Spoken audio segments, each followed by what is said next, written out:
Welcome to the deep dive.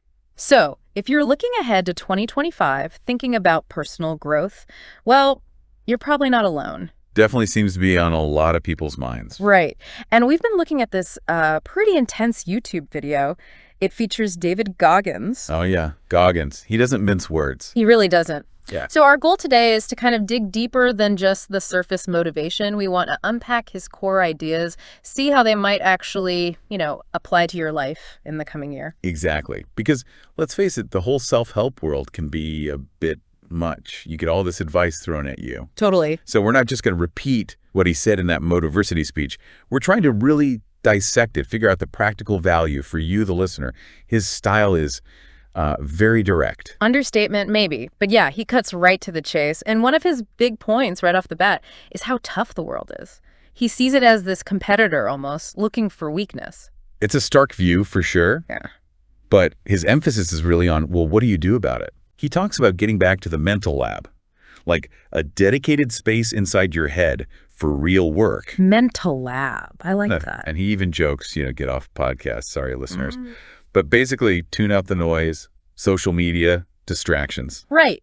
So the idea is that real growth starts with that focused look inward. That's the core of it. Yeah. Real self-knowledge. He talks a lot about facing past stuff, traumas, really listening to what those experiences taught you, and getting over shame. Shame as an anchor holding you back. Exactly. He argues is huge. And the end goal, maybe, is getting to a place where, as he puts it, nothing can hurt you because you've actually dealt with your own stuff. It's not just thinking about the past then. It's active. Oh, absolutely. This mental lab idea, it's active inquiry. Like what makes you uncomfortable? Why? What are your go-to reactions?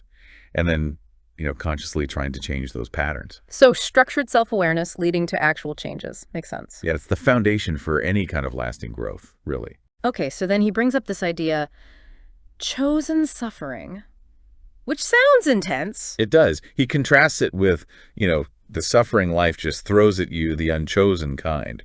His point is, maybe we should intentionally seek out difficulty sometimes as preparation. Preparation for the inevitable tough times. Kind of, but it's nuanced. I Yeah. mean, Goggins himself does extreme physical stuff, but that's not necessarily the takeaway for everyone listening. Right. So for you, the listener, it might be smaller things. Exactly. Pushing your boundaries in ways that are challenging for you. Maybe it's a tough conversation. Maybe it's sticking to a new habit you find hard. It's about building that inner grit, that mental toughness reserve, so when the big stuff hits, you're better equipped.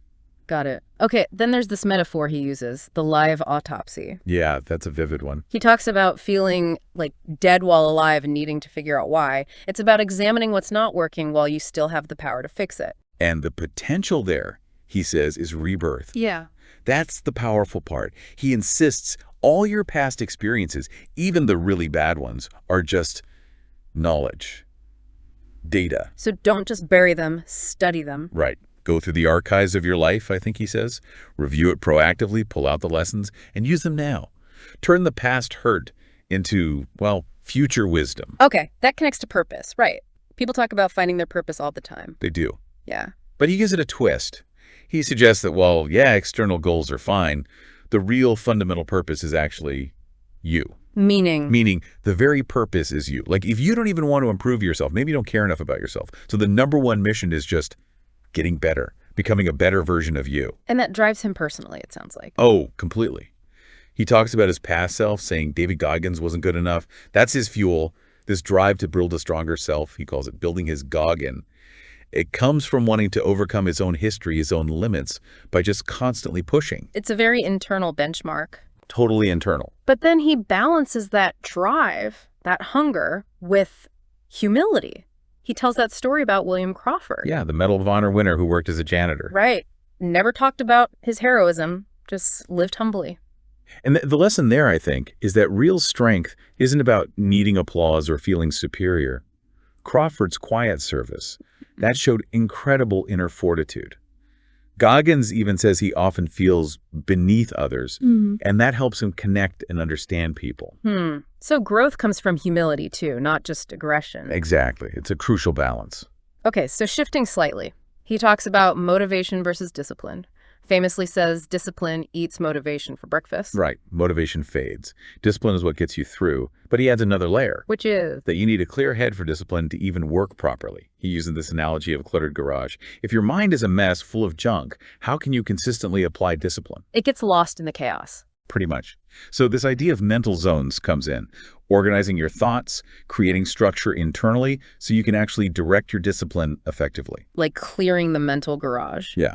And he mentions meditation as a tool for that, for decluttering, refreshing, making space so discipline can actually, take root and function. It's about creating the right mental environment. Precisely. For consistent execution. Then he really hits on truth, facing the truth as the starting point. Yeah, he argues your true self isn't found when things are easy. It's in those uncomfortable spots we try to avoid. Because toughness isn't built in comfort zones. Not at all. It's forged when you're challenged. Yeah. So by actually seeking out those moments where you feel out of sorts, pushed, that's where you confront your real limits. And going into that dark place, as he calls it, suffering, pain, doubt, that's where the growth, the light happens. That's his belief. You have to go through it to get to the significant growth on the other side. Which explains why he advocates setting these almost impossible goals. Right. Because aiming for something that feels unattainable forces you to stretch, to expand way beyond your current capacity. And when it gets hard, the mindset is just, this is what we do now. No complaining, just action. Exactly. Embracing the mental grind. Doing the things you really don't want to do consistently. And that daily check-in, did I do enough today? It builds that relentless standard for yourself. He also talks about the power of the brain, especially when you're isolated or things are really tough. Yeah, when the external props fall away, he points out, you can't just Google the answer to your deepest internal struggles. True. So it becomes about internal resilience, learning to manage your own mind instead of letting it manage you. He shares how he pushed through things, how his mind eventually just went, okay, fine, we'll adapt, we'll overcome. And immersing yourself in the difficulty until it becomes normal. Almost, yeah. Yeah. He says, I became hell and that became my new norm. It sounds extreme, but it's about building that incredibly resilient inner state. Visualization comes up too, picturing himself as a Navy SEAL. And focusing on the feeling he wanted, respect, accomplishment, victory. But interestingly, his idea of victory wasn't about beating others. It was just finishing. Yeah, just finishing. Completing the challenge you set for yourself. The act of mentally wrestling with the difficulty, visualizing overcoming it, that itself creates a sense of achievement. And there's strength in admitting you're flawed or broken, but still pushing forward. Huge strength. I'm broken and I'm still here. Choosing to keep going despite the cracks. That's a powerful source of resilience. And finally, he brings up accountability. Right. Which, let's be honest, can feel like another form of suffering sometimes.